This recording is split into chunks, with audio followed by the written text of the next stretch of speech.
Hello parents, welcome to no syllabus, जहां हम school की पढ़ाई को बच्चों की रियल लाइफ और इमेजिनेशन से जोड़ते हैं। क्लास 3 संतूर बुक का ये 7th चैप्टर है द बिग लड्डू। यह चैप्टर एनसीईआरटी के एक नए यूनिट गुड फूड का हिस्सा है। देखने में तो ये सिर्फ 8 लाइन की छोटी सी मजेदार पोएम लगती है, पर इसके अंदर बच्चों के लिए दिमाग को दौड़ाने वाली इमेजिनेशन और सेंसरी लर्निंग कोडेड है। तो चलिए सबसे पहले इस पोएम को रिसाइट करते हैं और इसका मतलब समझते हैं। If all the laddus were one laddu, oh, what a big laddu it would be. If all the children were one child, oh, what a big child that would be. Poet कह रहा है कि सोचो, अगर दुनिया के सारे लड्डूस को मिलाकर एक ही लड्डू बना दिया जाए, बाप रे, वो कितना बड़ा महाबली लड्डू होगा। और अगर दुनिया के सारे बच्चों को मिलाकर एक ही बच्चा बना दिया जाए, ओ, वो कितना बड़ा जायंट बच्चा बन जाएगा। If all the seas were one sea, oh, what a big sea it would be. Then, if the big child picked the big laddu and threw it into the big sea, oh, what a big splish splash it would be.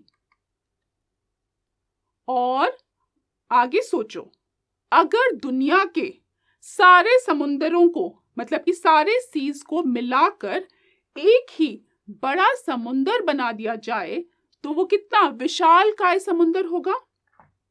और फिर अगर वो सबसे बड़ा बच्चा उस सबसे बड़े लड्डू को उठाकर उस सबसे बड़े समुंदर में जोर से फेंक दे, तो सोचो पानी में कितनी भयानक आवाज होगी। एक बहुत बड़ा स्प्लिश स्प्लैश, यानी हर तरफ पानी ही पानी उछल जाएगा। तो ये थी हमारी पोएम। पेरेंट्स, अब करते हैं हमारा सबसे इंपॉर्टेंट डीप डाइव। हमें लगता है कि ये तो बस एक बिना सिर पैर की ख्याली पोएम है, पर एक्चुअली एनसीईआरटी ने इसके अंदर 3 बहुत गहरे कॉग्निटिव स्किल्स कोड किए हैं। सबसे first, scaling and proportional logic, या फिर आसान शब्दों में कहें, आकार की समझ। एक 8 साल का बच्चा इन्फिनिटी या ग्लोबल स्केल को दिमाग में नहीं सोच सकता। यह पोएम बच्चे के ब्रेन में स्केलिंग का कॉन्सेप्ट बिल्ड करती है। पहले उन्हें laddu, that is a small object का स्केल और साइज दिखाया, फिर चाइल्ड, मीडियम ऑब्जेक्ट, और फिर समुंदर, सी, ह्यूज ऑब्जेक्ट। जब बच्चा सोचता है कि एक बड़ा बच्चा बड़े लड्डू को बड़े समुंदर में फेंक रहा है, तो उसका दिमाग में ऑब्जेक्ट्स के आकार का आपसी रेशियो और लॉजिक क्लियर होता है। यह इमेजिनेशन को एक्टिवेट करता है, चीजों के साइज और शेप को ध्यान में रखते हुए। सेकेंड चीज की अगर हम बात करें तो सेंसरी वर्ड कोडिंग। पोएम के एंड में एक वर्ड है स्प्लिश स्प्लैश। इसको लिंग्विस्टिक में ओनोमैटोपिया कहते हैं, यानी ऐसे शब्द जो खुद किसी आवाज को दर्शाते हैं। जब बच्चा इसे बोलता है तो वो सिर्फ एक वर्ड नहीं पढ़ रहा, उसके दिमाग में पानी स्प्लैश होने का एक सेंसरी एक्सपीरियंस सिमुलेट होता है। मतलब जब वो उस वर्ड को पढ़ रहे हैं तो वो उस वर्ड के सेंसरी एक्सपीरियंस, उसकी साउंड और एक्शन को भी इमेजिन कर रहे हैं। यह उनकी डिस्क्रिप्टिव वोकैबुलरी को स्ट्रॉन्ग करता है। और थर्ड लेवल पे अगर हम बात करें thought experiments and cause and effect. बच्चों की टेक्स्ट बुक के लेट अस थिंक सेक्शन में एक सवाल है, the child threw the big laddu into the sea, what do you think happened to the laddu? यह टेक्स्ट बुक बच्चों को रोट लर्निंग से दूर ले जा रही है। इसका कोई एक फिक्स्ड आंसर नहीं है।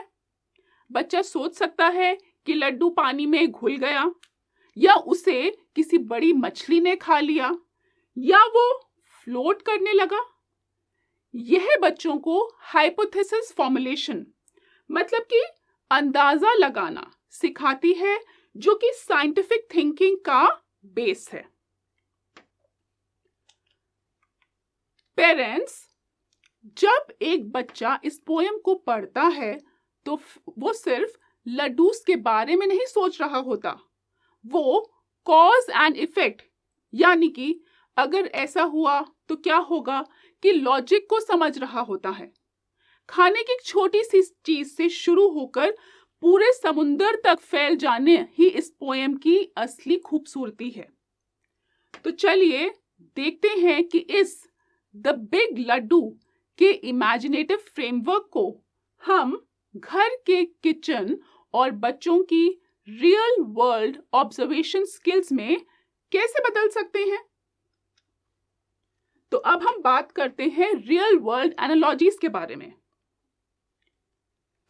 What can be eaten classification. इस यूनिट की लॉजिक को बच्चों की डेली लाइफ से जोड़ने के लिए आप इन 3 रियल वर्ल्ड एनालॉजीज को यूज कर सकते हैं। पहली एनालॉजी जो हम डिस्कस कर रहे हैं, टेक्स्ट बुक में एक एक्सरसाइज है जहां बच्चों को गोल मतलब कि राउंड चीजों को सॉर्ट करना है, जो खाई जा सकती हैं और जो नहीं खाई जा सकती। आप किचन में बच्चों के साथ बैठिए, उनसे पूछिए लड्डू गोल है और उसे खा सकते हैं, पर क्या हम क्रिकेट बॉल को खा सकते हैं? इससे बच्चे की कैटेगराइजेशन और लॉजिकल रीजनिंग बेहतर होती है, जहां वो शेप्स और प्रॉपर्टीज के बीच का फर्क समझते हैं। इसे हमने अपनी वर्कबुक में भी कवर किया है। सो मेक श्योर कि वीडियो देखने के बाद आप बच्चों को इस पोएम को समझाएं और फिर उनसे वर्कशीट अटेम्प्ट करने को प्रॉम्प्ट करें और उनकी साथ में हेल्प करें।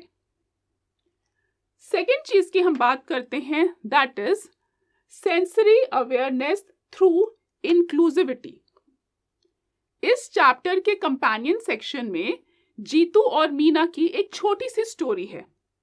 मीना देख नहीं सकती, पर वो लड्डू को फील करके पहचान लेती है। अपने बच्चों की आंखें बंद करिए और उनके हाथ में अलग अलग खाने की चीजें जैसे बिस्किट्स, किशमिश, नींबू रखिए। उन्हें छूकर और उन्हें सूंघकर स्मेल करके गेस करने दीजिए। यह उन्हें उन दोस्तों के प्रति एम्पैथेटिक बनाएगी जो देख नहीं सकते, और उन्हें समझ आएगी कि हमारी बाकी सेंसेस टच एंड स्मेल कितनी पावरफुल हैं। थर्ड कॉन्सेप्ट की बात करें, that is food, culture and togetherness.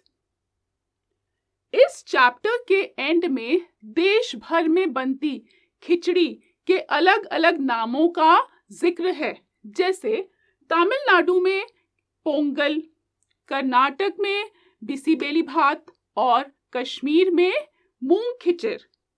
बच्चों को समझाइए कि जैसे दुनिया के सारे लड्डूस मिलकर एक बड़ा लड्डू बन सकता है, वैसे ही अलग अलग स्टेट्स के लोग और उनका खाना मिलाकर हमारा देश बनता है। खाना हमें आपस में जोड़ता है और हर फेस्टिवल हमें नेचर को थैंक यू कहना सिखाता है। तो पेरेंट्स, द बिग लड्डू सिर्फ एक पोएम नहीं है, एक कविता नहीं है। यह बच्चे की इमेजिनेशन को पंख देने और उन्हें आउट ऑफ द बॉक्स सोचने को हौसला देने का जरिया है। इस हफ्ते आपका होमवर्क बहुत मजेदार है। जब भी घर में रोटी या लड्डू बने, बच्चे से पूछे, अगर हम इस पूरी रोटी को एक बड़ी बॉल बना दें तो यह किस चीज जैसी दिखेगी? उन्हें बड़ी और क्रेजी बातें सोचने दीजिए, क्योंकि जो बच्चा आज बड़े ख्याल सोच सकता है वही कल बड़े बदलाव ला सकता है। इस चैप्टर के science concept that is sink and float activity और वोकैबुलरी को और स्ट्रॉन्ग करने के लिए नीचे डिस्क्रिप्शन में दी गई नो सिलेबस वर्कशीट जरूर डाउनलोड करें। उम्मीद है ये यूनिक लेसन आपको पसंद आया होगा। मिलते हैं अगले चैप्टर में। Till then, bye bye.